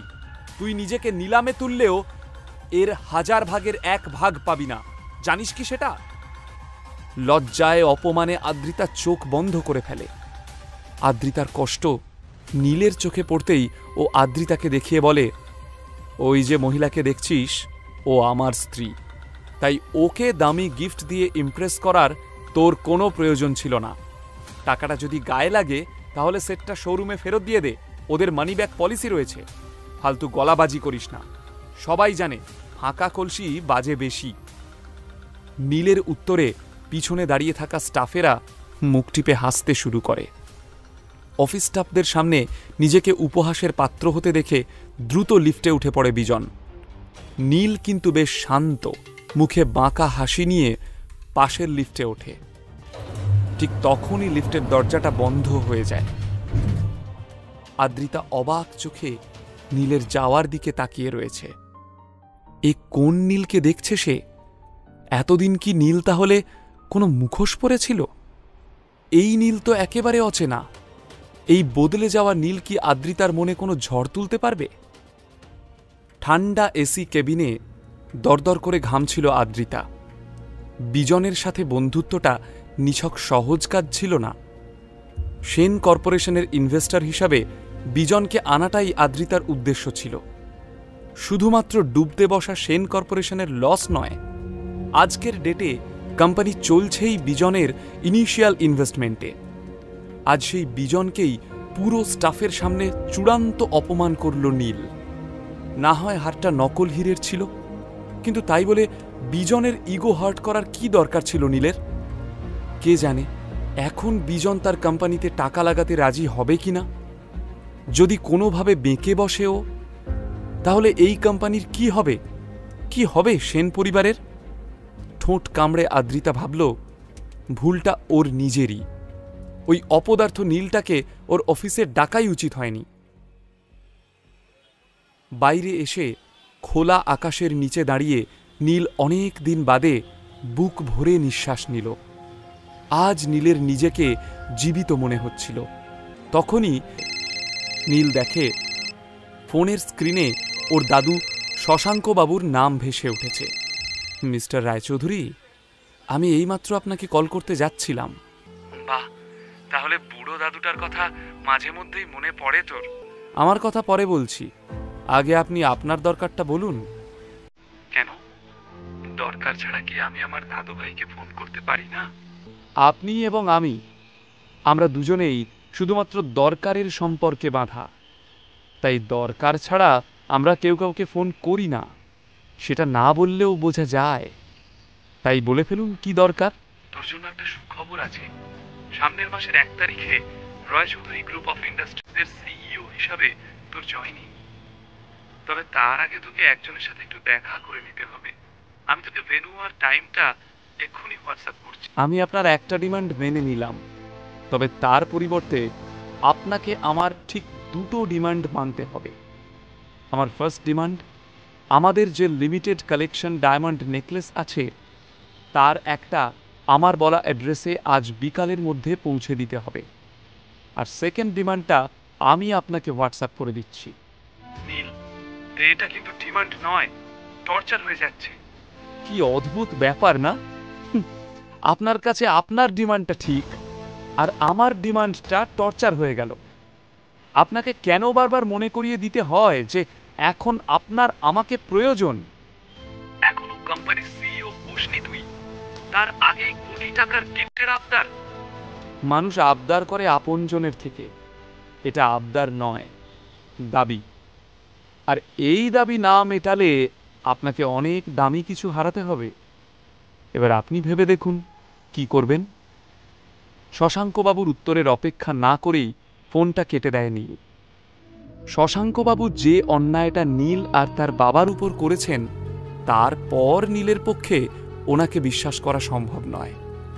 তাই নীলের ডিমান্ডগুলো অন্যায় মনে হলেও মুখ বন্ধ করে মেনে নিচ্ছেন শশাঙ্কবাবু। নীলের ফোনে 3খানা মেসেজ আসে। প্রথম মেসেজটা ওর দাদুর, দ্বিতীয় এবং তৃতীয় মেসেজটা আদ্রিতার। আদ্রিতা নীলের অ্যাকাউন্টে 10,000 টাকা ট্রান্সফার করেছে। বিয়ের পর থেকে নীলের খরচ এতদিন আদ্রিতাই চালাচ্ছিল। আদ্রিতা মেসেজে লিখেছে, মল থেকে কিছু ভালো জামা কাপড় কিনে নিও, আজকের ইভেন্টে প্লিজ ভিখারির মতো এসো না। সন্ধেবেলায় সেন ফ্যামিলির একটা গেট টুগেদার রয়েছে। আত্মীয় স্বজন, প্রতিবেশী, বন্ধু বান্ধব সেখানে আমন্ত্রিত। বরাবরই আদ্রিতা এবং চিত্রাকে নীলের জন্য সবার বাঁকা কথার সম্মুখীন হতে হয়েছে। অপমান এড়াতেই নীলকে এই টাকাটা পাঠালো আদ্রিতা। না সোনা, তোমার এই 10,000 টাকার আমার আর কোনো প্রয়োজন নেই। শশাঙ্কবাবুকে ওর সেকেন্ড ডিমান্ডটা হোয়াটসঅ্যাপ করে দেয়। সাথে সাথেই শশাঙ্কবাবু রিপ্লাই করেন, ওকে। রয়্যাল সেভেন সোসাইটি শুধু কলকাতার নয়, গোটা পশ্চিমবঙ্গের সবথেকে বড় লাক্সারিয়াস সোসাইটি। শশাঙ্কবাবুর কথা মতো নির্দিষ্ট স্থানে পৌঁছে যায় নীল। ধীরেন রায়চৌধুরীকে সেই বাগানে বসে থাকতে দেখে নীলের মাথায় আগুন জ্বলে ওঠে। ধীরেন রায়চৌধুরী মানে ওর নিজের কাকুর সাথে দেখা করতে হবে জানলে নীল কখনো আসতে রাজি হতো না, সরাসরি না বলে দিত। রাগের মাথায় ও বেরিয়ে যাবে, ঠিক তখনই পিছন থেকে ধীরেন রায়চৌধুরীর গলা শোনা যায়, ঠিক 2.5 বছর আগে তোকে লাস্ট দেখেছিলাম, আগের থেকে অনেক বেশি স্মার্ট লাগছে। বাপের মতো সেই ক্যাবলাকান্ত ব্যাপারটা কিন্তু আর নেই তোর মধ্যে। থমকে দাঁড়ায় নীল। কাজের কথা থাকলে বলো, আর যদি ভাবো ভয় দেখিয়ে আমাকে সিইও হওয়া থেকে আটকাবে তাহলে ভুল ভাবছ। কথা শেষ করেই নীল চলে যেতে উদ্যত হয়। তখনই দুজন বিশাল চেহারার সিকিউরিটি গার্ড এসে নীলের পথ আটকে দাঁড়ায়। কাকুর আচরণে নীল হেসে ফেলে। আমার কিছু হলে কিন্তু তোমরাই বিপদে পড়বে, ভুলে যেও না আমার কাছে অঞ্জলি এন্টারপ্রাইজের 40% শেয়ার রয়েছে। আজ সেই শেয়ারই তোমাদের কোম্পানিকে বাঁচাতে পারে, তাই ভেবেচিন্তে সিদ্ধান্ত নিও। রয় চৌধুরী গ্রুপ ইস্টার্ন ইন্ডিয়ার সব থেকে বড় কোম্পানি। 4 বছর আগে এই কোম্পানিটি দেশের প্রথম 10টি কোম্পানির মধ্যে থাকত। দেশের ছোট বড় সব কোম্পানি রয় চৌধুরী গ্রুপের সাথে কাজ করতে চাইত। তখন এই রয় চৌধুরী গ্রুপের সিইও ছিলেন নীলের বাবা হীরেন রায় চৌধুরী। ব্যবসার কলকাঠি ছিল তার নখদর্পণে। হীরেন ভীষণ ভালো মার্কেট প্রেডিক্ট করতে পারতেন, আর সেই জন্যই আগে ভাগেই অঞ্জলি এন্টারপ্রাইজের 40% শেয়ার তিনি কিনে রাখেন। কারণ উনি বুঝে গিয়েছিলেন ভবিষ্যতে এই শেয়ারের দাম হতে চলেছে আকাশ ছোঁয়া। তবে এই খবরটা শশাঙ্কবাবু এবং ধীরেন রায়চৌধুরীর কানে আসতেই ওনারা প্রচণ্ড অশান্তি শুরু করে দেন। ফলস্বরূপ হীরেন রায়চৌধুরীকে কোম্পানির সিইও পজিশন থেকে সরে দাঁড়াতে হয়। কোম্পানির নতুন সিইওর আসনে বসেন ধীরেন রায়চৌধুরী। কিন্তু 2.5 বছরের মধ্যে কোম্পানি ডুবিয়ে দিয়ে ধীরেনবাবু প্রমাণ করে দিয়েছেন যে তার দ্বারা আর যাই হোক বিজনেসটা হবে না। অঞ্জলি এন্টারপ্রাইজের শেয়ারের জন্য নীল এখন বিপুল সম্পদ এবং প্রতিপত্তির অধিকারী, আর এই পাওয়ারফুল নীলকেই এখন রায়চৌধুরীদের দরকার। কিন্তু নীল যে আগে ভাগেই সব রিসার্চ করে এসেছে তা ধীরেনবাবু আঁচ করতে পারেন। বিরক্তির সাথে নিজের 2 গার্ডকে সরে দাঁড়াতে ইশারা করলেন। ওরা সরে যেতেই কনফিডেন্সের সাথে রয়্যালস হেভেন সোসাইটি থেকে বেরিয়ে পড়ল নীল। প্রিন্স আনোয়ার শাহ রোডে এসে দাঁড়াতেই নীল দেখে ফোনে একটা মেসেজ এসেছে। আরে কোথায় তুই? কখন আসবি? লেট করিস না কিন্তু। মেসেজ করেছে নীলের এক কলেজ লাইফের ফ্রেন্ড। আজ দুপুরে শহরের এক বিখ্যাত 5 স্টার হোটেলে নীলের কলেজ রিইউনিয়ন রয়েছে। নীলের স্কুল এবং কলেজের জীবনটা একদম অন্যরকম ছিল, ভীষণ মজা আর রহস্যে মোড়া। আসলে ওর বাবার কঠোর নির্দেশ ছিল নিজের প্রকৃত পরিচয় না জানিয়ে একটা খুব সাধারণ জীবনযাপন করার। বাবার কঠিন হুকুমে নীল স্কুল কলেজে ভীষণ লো প্রোফাইল মেনটেন করত। ওর বন্ধুরা আজও নীলের প্রকৃত পরিচয় জানে না। গ্র্যাজুয়েশনের পর এই প্রথমবার নীল ওর বন্ধুদের সাথে দেখা করবে। ভাবতে ভাবতে ওর ঠোঁটের কোণায় হাসি ফুটে ওঠে, চোখ চকচক করতে থাকে। আহা, কি সব দিন ছিল! সেখানে না ছিল ভবিষ্যতের চিন্তা আর না অতীতের কোনো বোঝা। নীল এসব আকাশকুসুম ভাবছিল, কিন্তু হঠাৎই ওর একজনের কথা মনে পড়ে গেল। এ বাবা, যদি এখানে সোহিনীর সাথে দেখা হয়ে যায়? কে এই সোহিনী? নীলের সাথে ওর কি সম্পর্ক? তাহলে কি নীল আদ্রিতার জীবনে নতুন কোনো টুইস্ট আসতে চলেছে? নীলের কলেজের কেমিস্ট্রি টিচারের মেয়ে হচ্ছে সোহিনী। ক্লাসের সব ছেলেরা সোহিনীর জন্য পাগল ছিল। সেই দলে নাম লিখিয়েছিল নীলও। বলা যায় সোহিনী নীলের কলেজ জীবনের ক্রাশ। ওই বয়সের প্রেমগুলো কেমন জানি একটা সময়ের পর হারিয়ে যায়। কলেজের পর নীল 2-1 বার সোশ্যাল মিডিয়াতে সোহিনীকে খোঁজার চেষ্টা করেছিল, কিন্তু তাতেও কোনো লাভ হয়নি। অবশ্য আদ্রিতাকে দেখার পর থেকে ও সব পাঠ চুকিয়ে দিয়েছে নীল। এখন নীলের মন প্রাণ জুড়ে শুধুই আদ্রিতা। তবুও মনের ভেতরটা কেমন একটা করছিল, এতদিন পর আবারও সোহিনীর সাথে দেখা হতে পারে। সেন কর্পোরেশনের মিটিং রুম ছেড়ে বেরিয়ে হন্তদন্ত হয়ে আদ্রিতা ক্যাফেটেরিয়ার দিকে যাচ্ছিল। কোম্পানির লাভের অংশটা কিছুতেই বাড়াতে পারছে না আদ্রিতা। সেসব নিয়ে এমনিই মাথাটা খিটখিটে হয়েছিল ওর।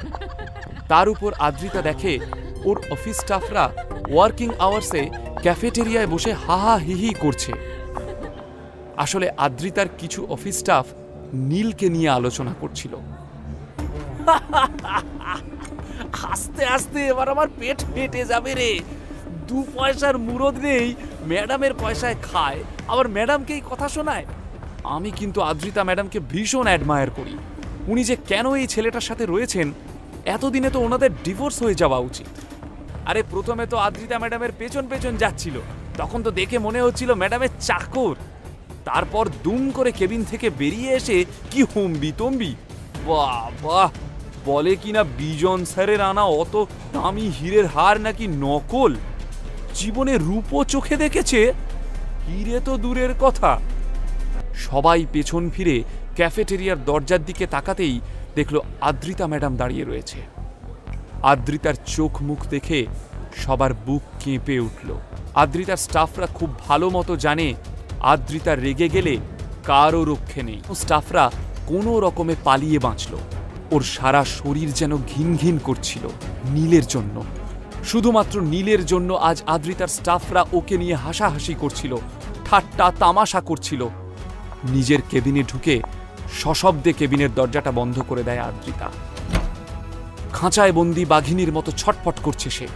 কফির কাপটাকেই সে দু হাতে চেপে ধরে নিষ্ফল আক্রোশে। কানের মধ্যে কর্মচারীদের হাসির শব্দ এখনো গুঞ্জিত হচ্ছে। এবার রাগ পাল্টে যায় যন্ত্রণায়। চোখ ঝাপসা হয়ে আসে আদ্রিতার। বাপি, কেন করলে এরকম? আমি তো তোমার কোনো কথা অমান্য করিনি, কখনো কোনো প্রেমের সম্পর্কে জড়াইনি, কারণ আমি জানতাম আমার বাপি আমার জন্য কখনো কোনো ভুল ডিসিশন নিতেই পারে না। এ তুমি আমার জন্য কেমন ভালো করলে বাপি? একটা অপদার্থ মেরুদণ্ডহীন মানুষের সাথে আমার সারাটা জীবন জুড়ে দিলে। এর চেয়ে তো নিজে হাতে আমায় বিষ খাইয়ে দিতে পারতে। আদ্রিতা শুধু তার বাবাকে নয়, মা চিত্রাকেও নিজের এই সর্বনাশের জন্য দোষারোপ করত। কিন্তু চিত্রার যে হাত পা বাঁধা, বিয়ের আগে সে নীলের ব্যাপারে কিছুই জানত না। চিত্রা যতই দজ্জাল মুখরা হোক না কেন, স্বামীর কোনো সিদ্ধান্তের উপর কথা বলার মতো ক্ষমতা তার ছিল না। তাই আদ্রিতার প্রশ্নগুলো নিরুত্তরই থেকে গেছে। বন্ধুদের সঙ্গে রিইউনিয়নের চিন্তাটাই মন ভালো করে দিয়েছিল নীলের। তাই জীবনের বাড়তি চিন্তাগুলোকে পিছনে ফেলে ফুরফুরে মেজাজে বাড়ি ফিরল নীল। কিন্তু ঘরে ঢুকেই ও দেখল সোফায় বসে টিভি দেখছে চিত্রা। এই যে, এদিকে এসো, তোমার সাথে আমার কিছু কথা আছে। নীল খুব ভালো করেই জানত চিত্রার সাথে কথা বলা মানেই কিছু কটু কথা শোনা। তবু এগিয়ে গিয়ে সে চিত্রার সামনে দাঁড়ালো। চিত্রা কিছু মেডিকেল রিপোর্ট টেবিলে ছুঁড়ে দিয়ে কর্কশ গলায় বলল, তোমার আর আদ্রিতার যে টেস্টগুলো করানো হয়েছিল তার রিপোর্ট এসেছে। রিপোর্ট ভালো হওয়া সত্ত্বেও প্রতিবারের মতো এবারও আমাদের নিরাশ হতে হলো। নাতি নাতনির মুখ দেখার সৌভাগ্য কি আদৌ আমার হবে কোনোদিন? কথাগুলো শুনে নীলের বিরক্ত লাগে। গত 2.5 বছরের বিবাহিত জীবনে নিজের স্ত্রী আদ্রিতার সাথে কোনো ঘনিষ্ঠতাই তৈরি হয়নি নীলের। কোনো দিনই নীলকে নিজের কাছে ঘেঁষতে দেয়নি আদ্রিতা। তাই সেক্ষেত্রে আদ্রিতার মা হওয়ার কোনো প্রশ্নই ওঠে না। সব জানা সত্ত্বেও নীল চুপ করে দাঁড়িয়ে থাকল।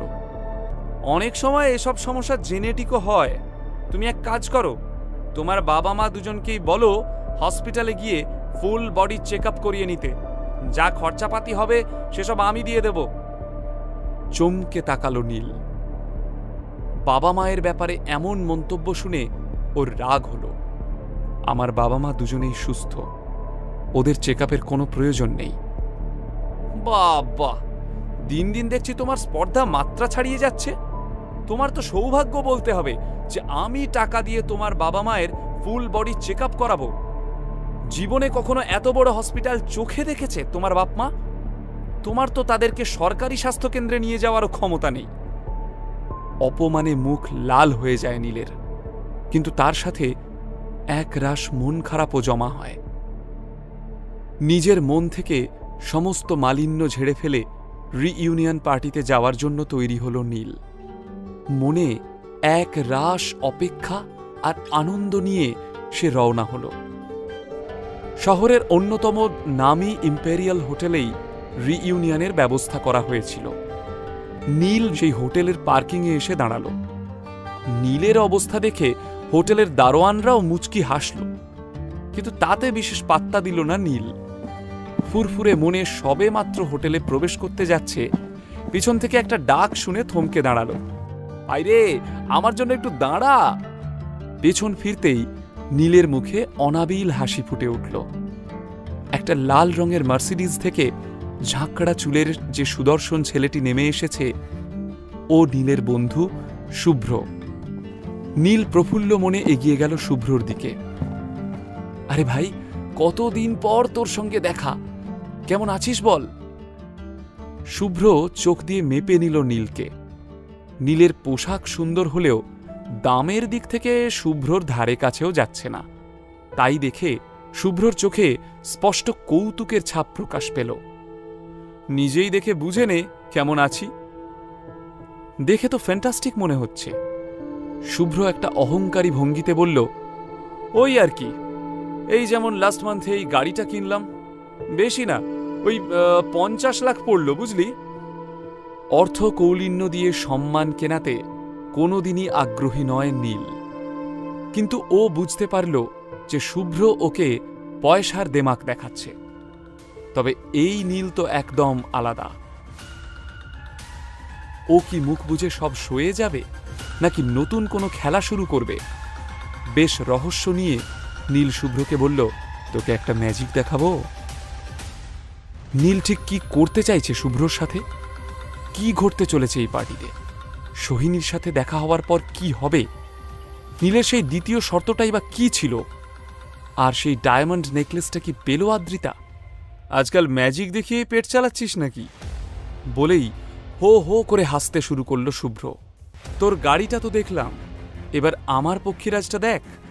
একবার চাপলেই মনে হবে খোলা আকাশে উড়ছিস, যেন পিসি সরকারের ম্যাজিক। নীলের আওয়াজে মায়া জড়িয়ে রয়েছে। শুভ্র কিছুক্ষণ হা করে নীলকে দেখল, তারপর সশব্দে হেসে উঠল। থাক বাবা, তোর ওই পক্ষীরাজ তোকেই মানায়। নীল বেশ বুঝতে পারল শুভ্র ওকে নিয়ে ব্যঙ্গ করছে।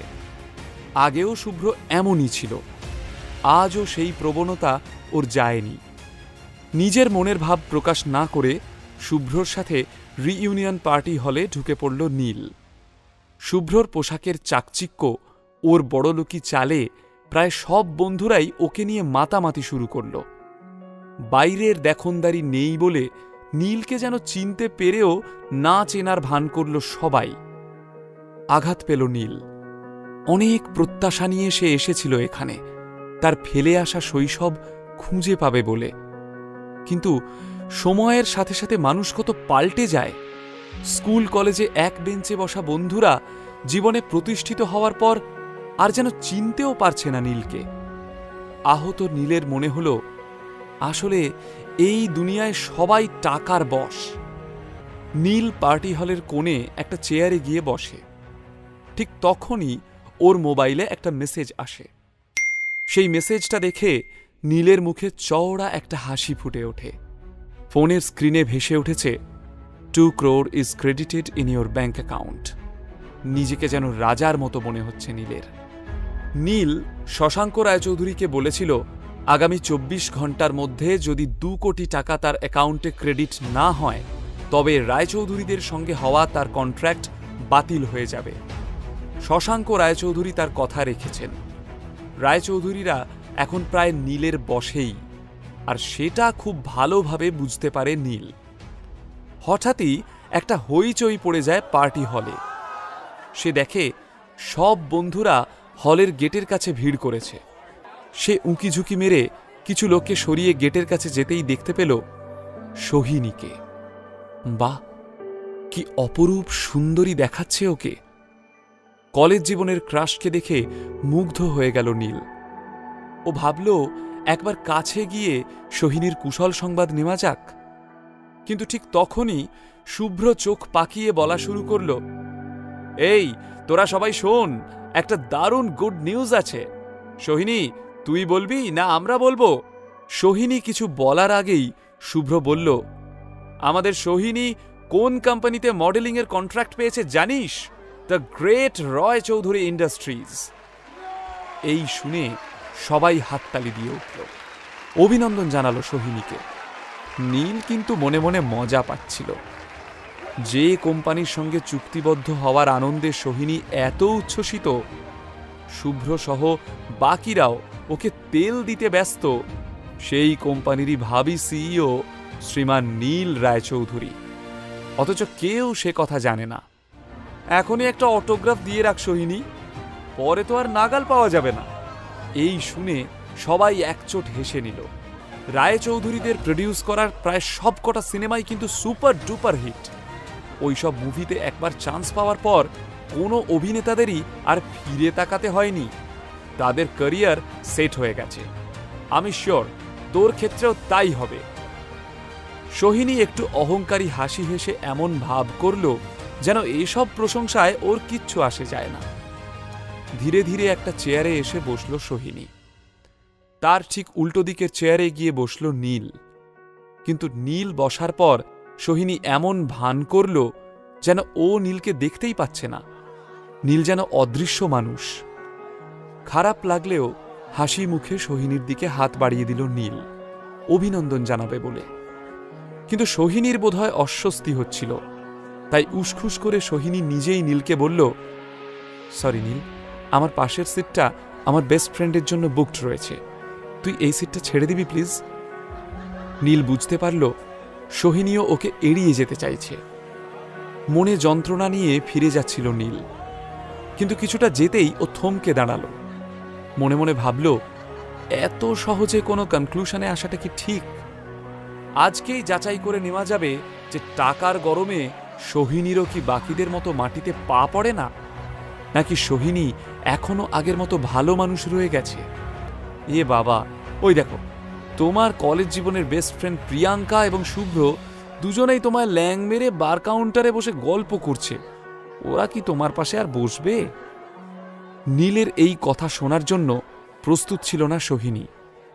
সে ভেবেছিল তার কথা শুনে নীল সুরসুর করে উঠে চলে যাবে, কিন্তু নীল উল্টে তাকেই এভাবে অপমান করল। আক্রোশে ঠিক পাল্টা অপমানটাই করতে চাইল সোহিনী। নিজের বাঁ হাতের আঙুল দিয়ে নিজের নাকটা চেপে ধরে বেশ চিৎকার করেই বলল, আসলে তোমার গায়ে ভীষণ দুর্গন্ধ নীল, আমার তাতে গা গুলিয়ে উঠছে। সোহিনীর কথা শুনে নীল যেন আকাশ থেকে পড়ল। ওকে অপদস্থ করার জন্য এ কেমন কথা বলল সোহিনী? সবার সামনে সোহিনী এভাবে ছোট করল নীলকে। এই শুনে নীলের ক্লাসমেটরা সবাই হো হো করে হাসতে শুরু করল। আরে বেচারাটাকে দিন মজুরি খাটতে হয়, দেখ না, জামা কাপড়ে ওর চেহারায় কোনো জৌলুস নেই। পরিশ্রমের কাজ করলে গায়ে তো ঘামের দুর্গন্ধ হবেই। সোহিনীর বেশ মজা লাগছিল। নিজের অপমানের আচ্ছা বদলা নিতে পেরেছে সে। নীলের বাকি বন্ধুরাও সোহিনীকেই সাপোর্ট করল। নীল স্তব্ধ হয়ে গিয়েছিল তার বন্ধুদের আচরণ দেখে।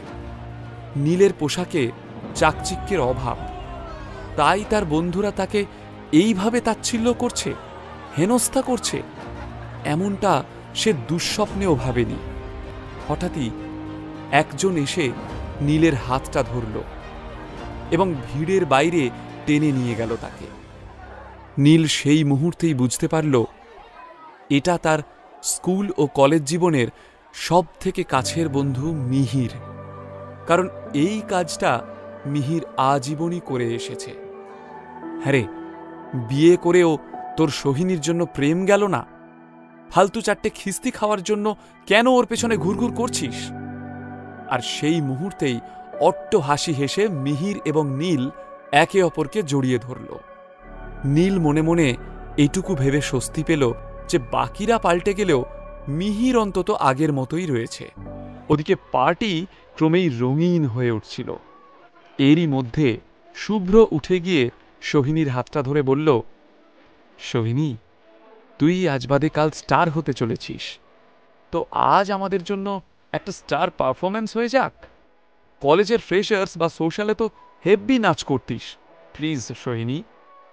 সোহিনী লাজুকভাবে প্রথমে না না করলেও সবার উৎসাহ দেখে ও আর নিজেকে আটকাতে পারল না।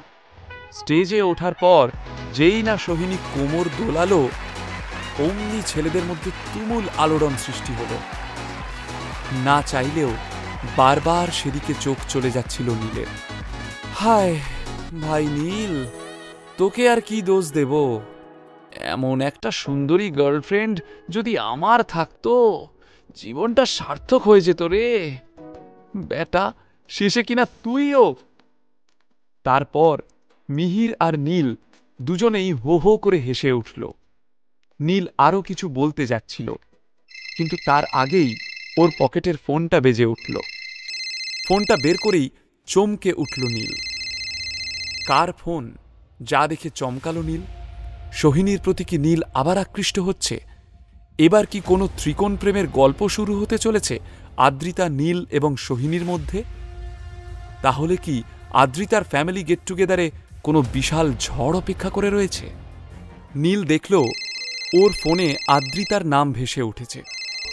অসময়ে আদ্রিতার ফোন দেখে বুক কেঁপে উঠল নীলের। তাড়াতাড়ি ফোনটা রিসিভ করতে যাবে, কিন্তু তার আগেই বন্ধুদের কাছে হাসির খোরাক হয়ে গেল নীল। যেমন মান্ধাতার আমলের ফোন, তেমনই প্যান প্যানে সলিল চৌধুরীর গানের রিংটোন। সত্যি বাবা, টাইম মেশিনে চেপে ভুল করে আমাদের সময় চলে এসেছিস রে নীল। আবারও হাসির রোল উঠল, আর এই হাসি ঠাট্টাতেই আদ্রিতার ফোনটা গেল কেটে। কিন্তু আশ্চর্য ব্যাপার, নীলের মাথা গরম হলো না। নিজের ফোনের স্ক্রিনটার দিকে হাসি হাসি মুখে তাকিয়ে থাকল সে। আদ্রিতা একটি মেসেজ পাঠিয়েছে, ফ্রি হয়ে কল করো। এভাবে আগে কখনো আদ্রিতা বলেনি নীলকে। তাহলে কি আদ্রিতার মনে নীলের জন্য জায়গা তৈরি হচ্ছে? নীল আশা নিয়ে কল ব্যাক করল, কিন্তু ওপাশ থেকে আদ্রিতার সেই চেনা ঝাঁঝালো আওয়াজই শুনতে পেল নীল। কোন রাজকার্য করছো যে ফোন তুলতে দেরি হলো? যেটা করতে বলেছিলাম সেটা হয়েছে? ভুলে যেও না, আজকে সন্ধ্যের ফ্যামিলি গেট টুগেদারে তোমাকে কিন্তু সভ্য হয়ে আসতে হবে। দয়া করে নিজের ওই হাড় হাবাতে লুকটা নিয়ে যেন উপস্থিত হয়েও না। তোমার জন্য আমি আর অন্যের কাছে হাসির খোরাক হতে রাজি নই, কথাটা যেন মাথায় থাকে। কোনো উত্তর না শুনেই ফোনটা কেটে দিল আদ্রিতা। অনেক আশা নিয়ে নীল ফোনটা করেছিল, কিন্তু ফলাফল একই পেল সে। ফ্যামিলি গেট টুগেদারে যাওয়ার জন্য আদ্রিতাও ওর কাজগুলো তাড়াতাড়ি গুটিয়ে নিয়েছিল। বাড়ি ফিরে বিকেলের পার্টির প্রস্তুতি নিতে হবে। সবে অফিস থেকে বের হতে যাবে এমন সময় একজন স্টাফ এসে বলল, ম্যাডাম, আপনার সঙ্গে একজন দেখা করতে এসেছে। আমার সাথে? কোনো অ্যাপয়েন্টমেন্ট ছিল নাকি? না ম্যাডাম, এনাকে আগে কখনো দেখিনি, তবে বলছেন আপনার সঙ্গে খুব আর্জেন্ট দরকার। আদ্রিতা খানিক অবাক হলো। ঠিক আছে, পাঠিয়ে দাও। ওদিকে রিইউনিয়ন পার্টিও শেষ হতে চলেছে। যাওয়ার আগে সবাই সবাইকে জড়িয়ে ধরে বলল, খুব শিগগিরই তারা আবারও একটা রিইউনিয়ন করবে। আবারও কিছু মিথ্যে প্রতিশ্রুতি দিয়ে সবাই সবাইকে বিদায় জানাতে আরম্ভ করল। সোহিনী বাড়ি যাওয়ার জন্য পা বাড়াতেই অনেক বন্ধুরাই ওকে নিজের গাড়িতে এগিয়ে দেওয়ার জন্য রিকোয়েস্ট করতে লাগলো, কিন্তু সোহিনী সকলকে হতাশ করে নিজের ইম্পোর্টেড গাড়িতে ধুলো উড়িয়ে চলে গেল। শুধু যাওয়ার আগে একবার নীলের দিকে তাকালো। কেন তাকালো তা নীলও বুঝতে পারল না। সোহিনী চলে যেতেই নীলের মনে পড়ল আদ্রিতার কথাগুলো।